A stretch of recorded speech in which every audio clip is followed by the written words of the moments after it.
எலும்புகள் எப்படி ஒற்றுமையா இருக்குங்கிறதுக்கு உதாரணம் இருக்குல்லண்ணே. வேற ஒண்ணும் இல்லைண்ணே. நாம் தமிழர் கட்சியில நம்ம அக்கா காளியம்மா அக்கா இருக்காங்கல்ல, காளியம்மா அக்கா எப்பவுமே வந்து சேர்ந்தாங்க.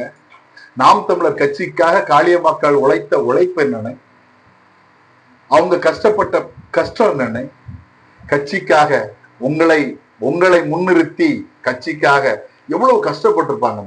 தேர்தலாம் சந்திச்சிருப்பாங்க. நீங்க காசு கொடுத்துருக்கீங்களானே? கொடுக்க மாட்டீங்களானே?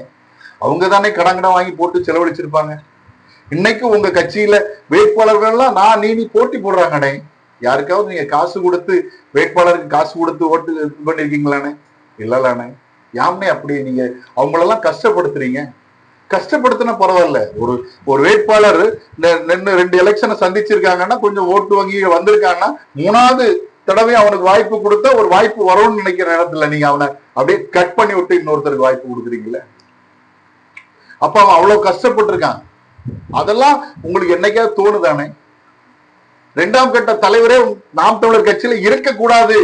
அப்படி இருந்தால் எனக்கு கொத்தடி